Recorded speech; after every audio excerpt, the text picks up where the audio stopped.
definisikan di sini. Begitu ada kasus atau kondisi akut dan tidak terduga pada hewan khususnya, karena topiknya emergensi veteriner, yang dapat atau mampu mengancam jiwa atau fungsi organ vital.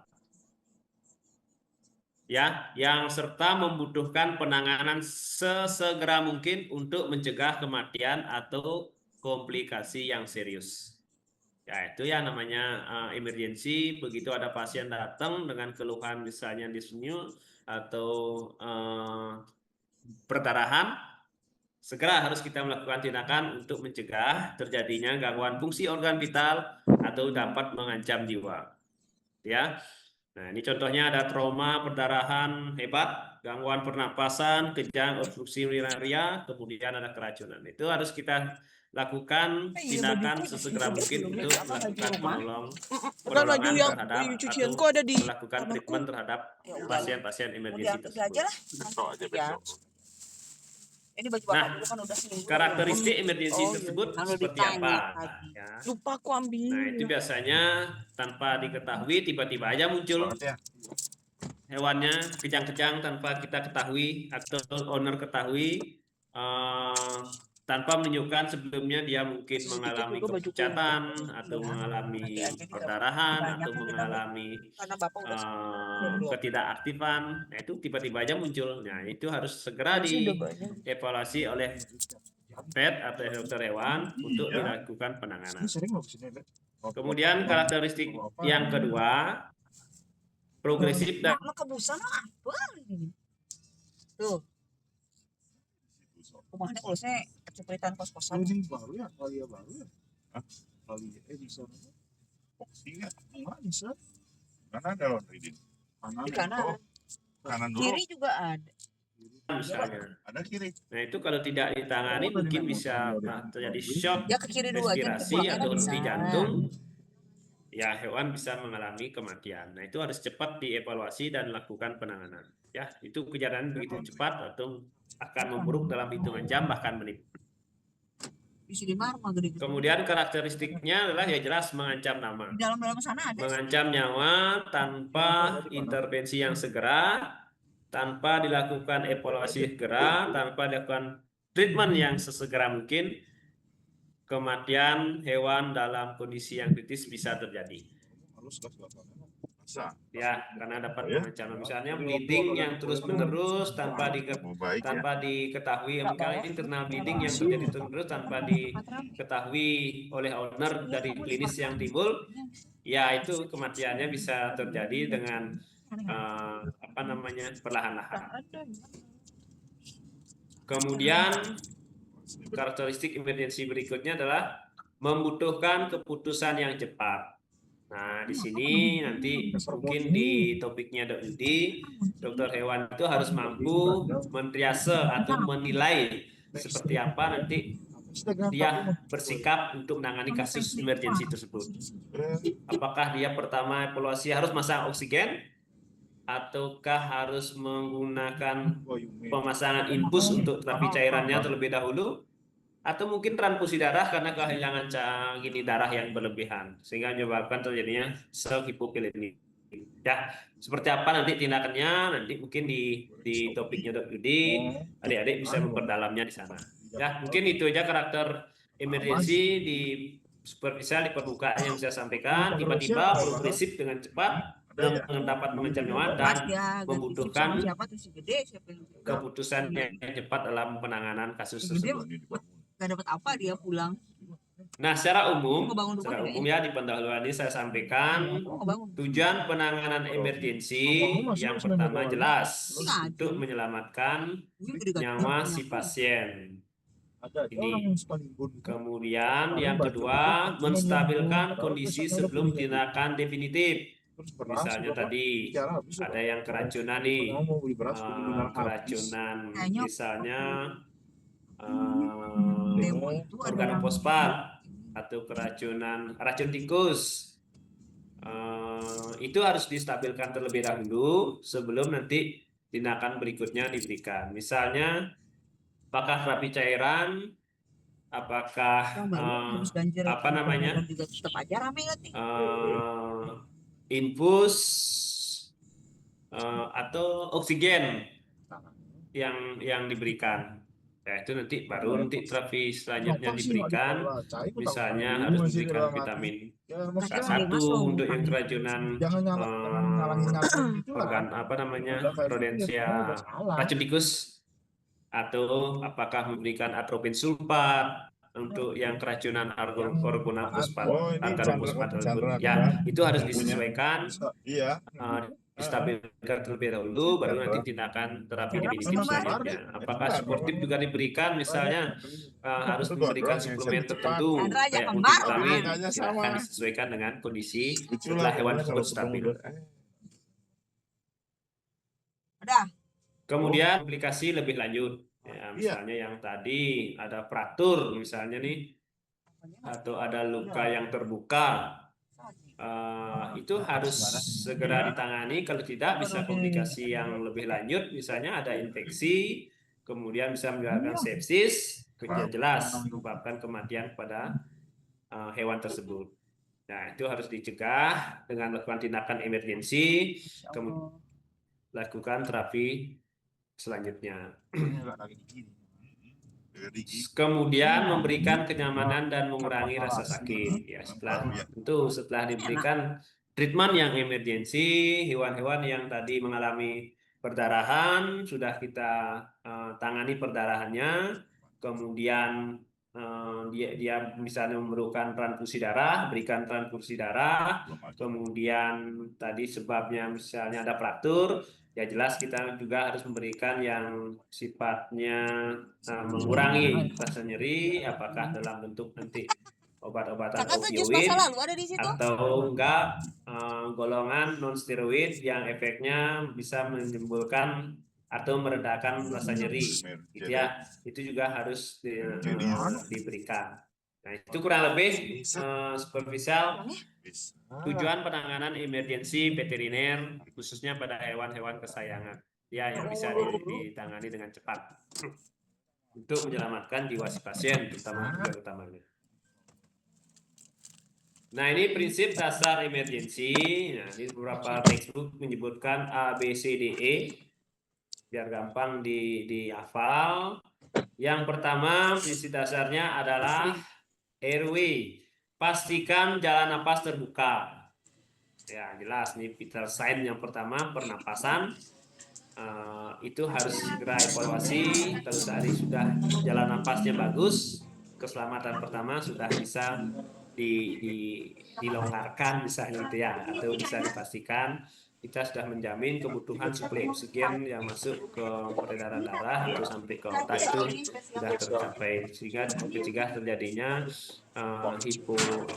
shock respirasi bisa ditangani. Kemudian yang B, breathing, nilai kualitas napas, berapa kali dia per menit, tipe napasnya di mana, abdomen, torak, atau keduanya, berapa cepat ya, bila perlu pas mulai ini perlu diberikan oksigen, silakan.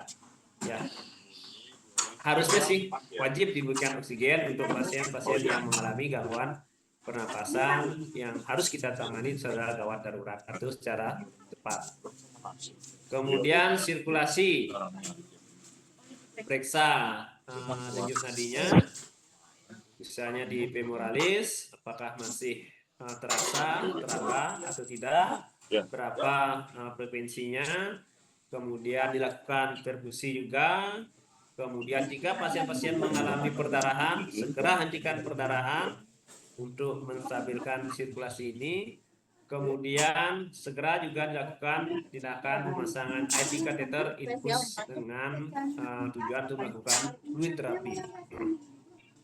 Nah, nanti jenis terapi cairan apa yang diberikan itu nanti Pak Dekan, Dr. Nyoman Suwarto Prof. Suwarto yang akan memberikan jenis terapi, strategi untuk memberikan itu, kemudian berapa banyak diberikan, karena beda.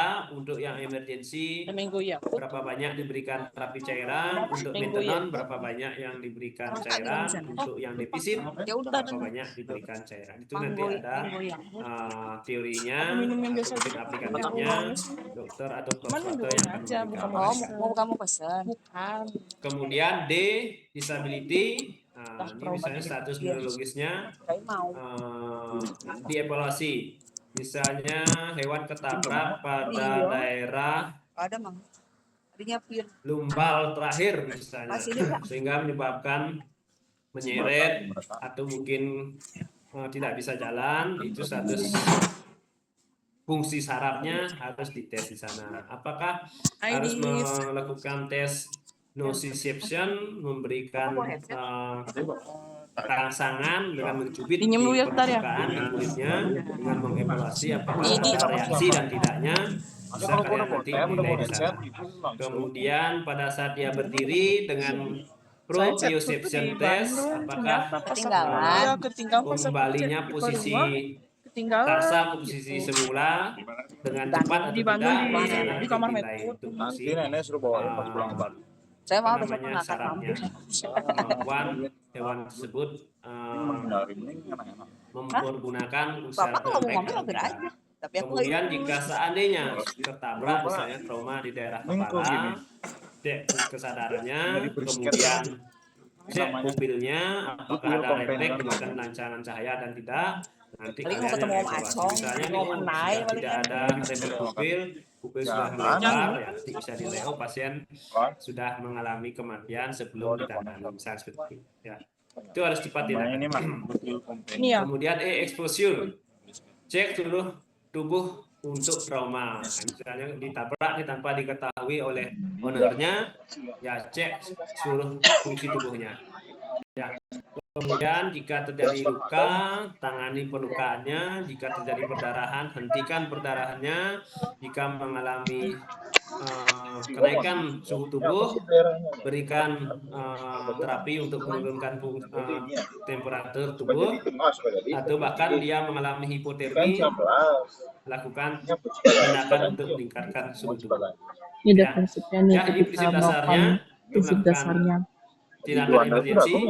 Airways, diperhatikan pernapasannya atau breathing, sirkulasi dari si hewan. Aku udah pernah tuh Kemudian tadi, disability, Estimo pernah melakukan yang darurat daerah 2 kali, exposure. Ya, semua racunan. harus dicek. Masa ya melakukan Karena kayak dari misalnya masing-masing bantu alat prinsip dasar pernapasannya ini, pastiin dari sudah bisa setiap topik dipasang dengan yang benar apa tadi belum. saya perlihatkan, nanti bisa Ya sama yang satu ini dikorelasikan yang ke panik sana. itu yang aku ngomong. Kemudian kalau ada Itu itu kucing adalah jaguar referensi itu atau yang dia literasi sering yang kalian adik-adik rescue. dapatkan, Sepanjang jalan ini dikaitkan di sana, dan nanti itu dah saya harapkan didiskusikan. Jadi adik-adik semua lebih paham nanti tindakan awal apa yang kita berikan, kemudian tindakan definitif selanjutnya untuk pasien apa yang perlu kita berikan. Ya, secara umum ini yang harus dievaluasi atau prinsip dasar emergensinya dalam melakukan tata laksanaan pasien-pasien emergensi. Nah, ini tadi triase dalam emergensi yang saya singgung tadi. Nanti Dr. Yudi mungkin yang lebih banyak memberikan yang maksud dengan triase tadi, menentukan prioritas pasien berdasarkan tingkat kegawatan. Itu menilai, ya, mengevaluasi si pasien. Nah, kalau di literasi ada beberapa literasi memberikan kode warna. Misalnya nanti di depan dikasih kode warna oleh resepsionis atau mungkin dari medis merah. Kalau sudah merah ya butuh penanganan yang sesegera mungkin. Nah, ini biasanya kasus-kasus yang shock atau henti nafas atau henti jantung pada saat dibawa di klinik atau di tempat kita. Kalau dalam kode merah sesegera mungkin ditangani. Nah, tidak boleh kita lagi melakukan anamnesa dan lain sebagainya. Itu tidak mungkin menutup peluang kita gagal untuk melakukan penanganan pasien ini. Kalau sudah merah sesegera mungkin dilakukan. Kemudian kalau ada kode kuning, kondisi serius tapi pasien masih dalam kondisi yang stabil. Ya, misalnya ini open fraktur, ya. Kemudian luka yang besar, mungkin Ya. melakukan perubahan bisa ganti latar saja. berisiko tinggi terjadi kontaminasi dan infeksi kalau tidak ditangani. Ya, walaupun dalam kondisi yang stabil, tapi harus juga ditangani dengan cepat. Ya, kalau ini masih bisa kita yang Kamu kuning tujuh gak sih pada rambutnya? listrik memberikan pada ini masih kita bisa memberi atau bertanya atau menganamnesa si pasien dari ke ownernya. Kapan kejadian seperti apa, kemudian apakah hewannya masih bisa makan atau minum, atau mungkin dedikasinya seperti apa, Ini dan lain sebagainya. jamuran lagi. Masih bisa kita lakukan, tapi harus segera juga. Vaksin. Kemudian Oh, jika dermatitis. kodok hijau, nah ini pasien dalam kategori Enggak, emergensi yang ringan, Nih, bisa menunggu. gak bawa. Ya, Salep, Pak. misalnya nih lukanya kecil, traksi atau tarikan dari luka tidak begitu gawat, jika terjadinya gap di sana, jadinya antara sisi luka yang satu dan yang lainnya masih menyatu. Nah, itu perlu kita evaluasi atau tidak perlu ditangani dengan sesegera. Nah, bisa kita evaluasi, coba diistirahatkan kandang terlebih dahulu 3-5 hari, nanti progres seperti apa, yang jelas dengan tindakan preventif, apakah adik memberikan antibiotik atau suplemen untuk mempercepat proses kesembuhan, itu bisa dilakukan.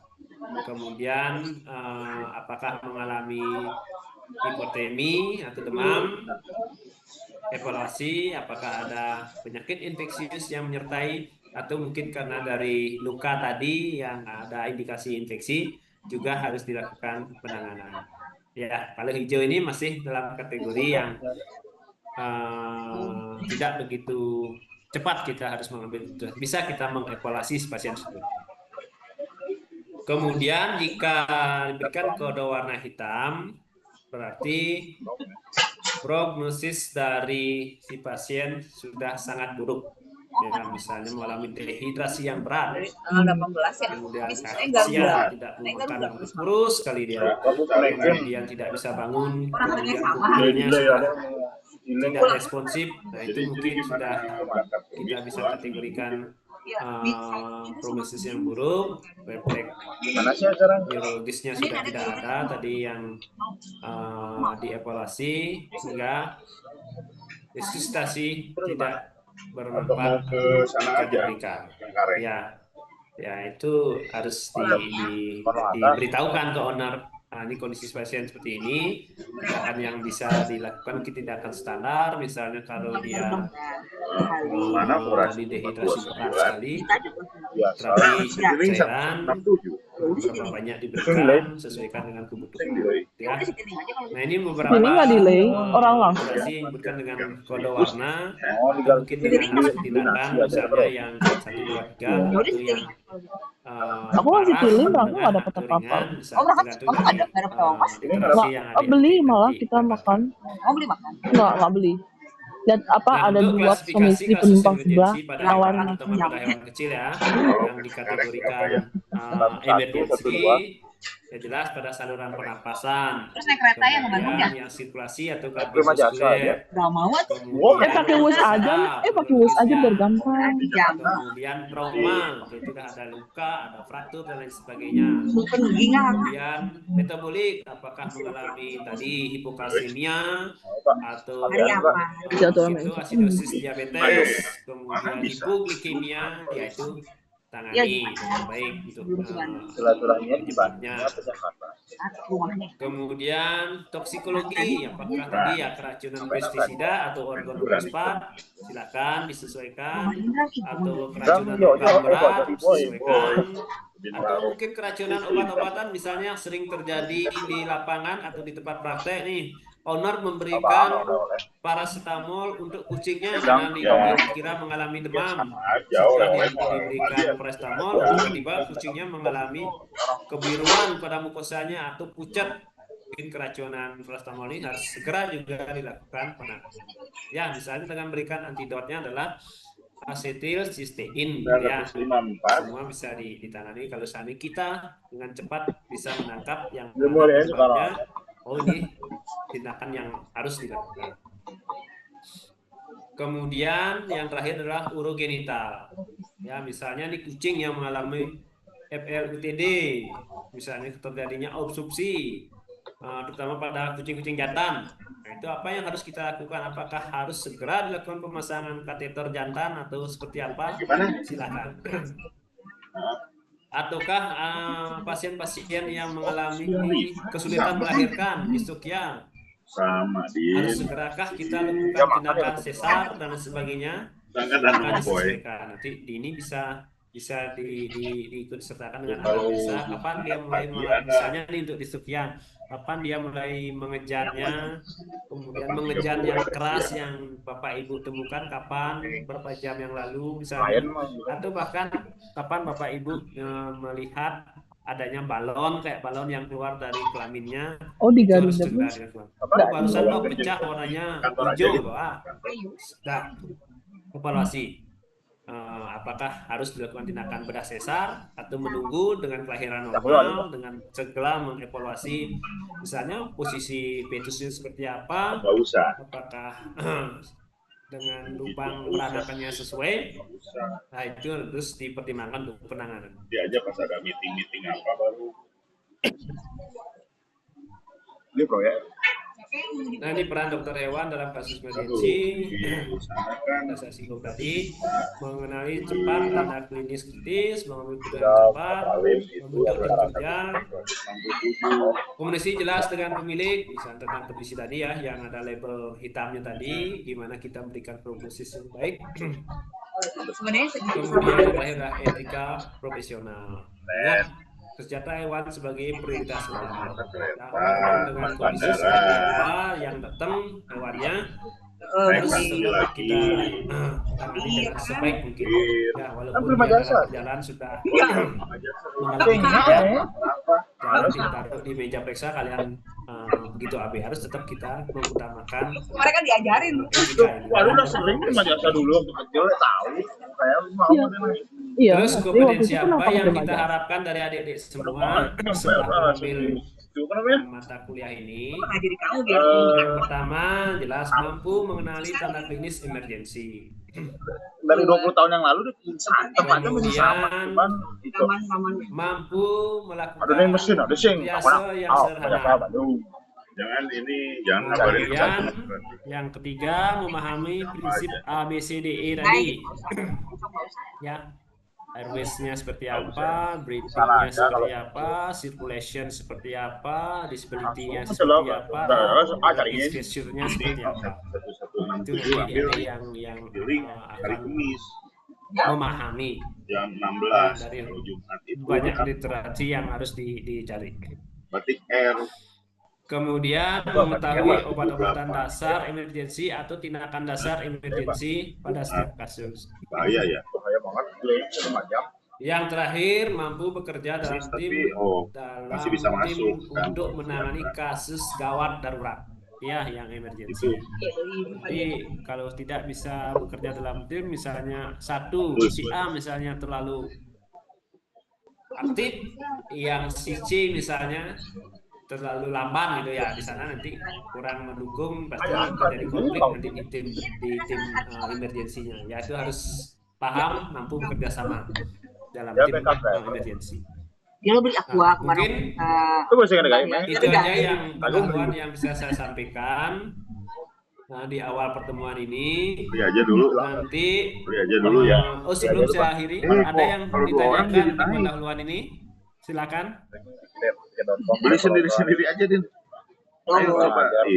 Si Dini mah ada di mana? Mau jawab aplikasinya? Ya, silakan. Mana mau beli? Tadi dokter ngejelasin yang biasa tadi ada yang kuning itu. Oke. Nah, apakah itu kalau untuk pendarahan itu masuknya di triase yang mana dokter? Untuk perdarahan. Apa level pameran apa sih? Ya.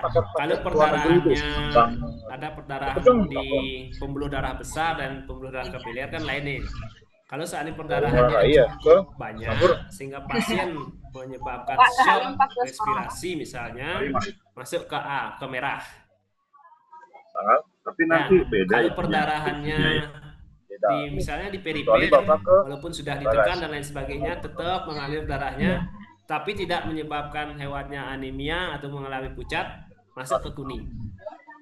Misalnya nih kayak fraktur, dia mengalami tabrak. Pasti kan fraktur open, fraktur kelihatan nih lukanya keluar. Pasti perdarahan terus dia terjadi walaupun ada apa namanya mengalami koagulasi. Tapi kalau tidak ditangani bisa buruk, tapi tidak sampai menyebabkan dia shock misalnya atau henti napas dan jantung karena banyak kehilangan darah yang terjadi pada trauma pada pembuluh darah besar. Itu. Jadi ya tergantung sekarang perdarahannya seperti apa ya. Kalau perdarahannya banyak sekali, yang dalam hitungan menit misalnya kalau tidak segera ditangani bisa menyebabkan shock dan henti napas masuk ke A dia. Ke merah. Ya kan dia masih manual nih. Gitu deh. Dapat dipahami ya? Bisa dong. Terima kasih dong. Ya, karena perdarahannya mungkin perdarahan perifer atau perdarahan pada pembuluh darah besar misalnya, ya itu beda nanti ininya. Klinis yang selanjutnya yang ditunjukkan seperti apa kan beda, jadi kita mengevaluasi. Oke, mungkin yang lain silakan.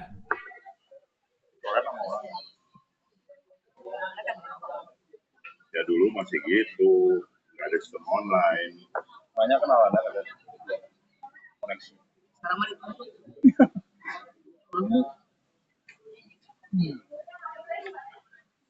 Aduh jatuh.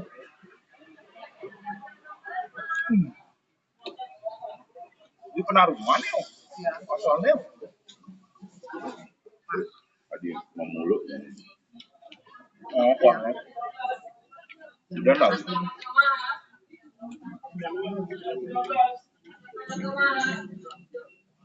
Hitungin juga.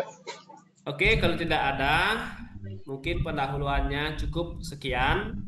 Nanti tolong diperdalam dari masing-masing pengampu, dari masing-masing topik yang biar nanti adik-adik semua lebih paham ya, walaupun cuma di superficial atau di permukaan aja dalam misalnya nih dalam menilai kasus-kasus kegawat daruratan itu sudah cukup, tapi nanti kalau sudah di koas kami harapkan mampu mengaplikasikan tindakan gawat darurat ini. Oke, itu ya. Antara gedang atau Kalau tidak ada yang bertanya lagi, mungkin pendahuluan untuk elective emergency saya akhiri, tapi dengan catatan nanti Korti membuat grup WA biar mempermudah kita koordinasi. Selanjutnya untuk jadwal kuliah saya akan share di sana, dan ada beberapa e-book yang saya miliki tentang small animal emergency akan saya juga share di grup WA. Jadi kalau kalian membutuhkan referensi dari buku-buku tersebut silakan diambil di sana, atau cari dari jurnal-jurnal yang representatif untuk dipakai sebagai acuan nanti. Oke, mungkin itu aja. Kalau tidak ada yang ditanyakan, kuliah pendahuluan ini saya akhiri. Mudah-mudahan nanti kuliah-kuliah selanjutnya berjalan dengan baik dan adik-adik bisa mendapatkan sesuai dengan kompetensi yang kami harapkan tadi, sehingga menjadi lulusan Udayana yang jago di semua bidang ya. Karena ini pilihan adik emergensi, ya pasti ada minatnya di sana kan. Apa sih emergensi tersebut? Seperti apa sih tindakannya? Ya kalau sudah itu pilihannya, nanti tolong diperdalam dan bisa bermanfaat untuk adik-adik dan juga untuk kesejahteraan hewan pada umumnya. Oke, sekian dari saya. Terima kasih atas perhatiannya. Mohon maaf bisa apabila ada salah kata atau salah koneksi yang kadang didengar, kadang enggak. Nanti bisa kita antisipasi mungkin dengan kuliah offline atau kita kuliah secara tatap muka, bisa lebih baik berinteraksi. Oke, sekian dan terima kasih. Tetap jaga kesehatan dan selalu waspada terhadap lingkungan. Semoga selalu yang terbaik menyertai kita semua. Terima kasih dan selamat siang untuk adik-adik semua. Selamat menjalankan aktivitas kembali.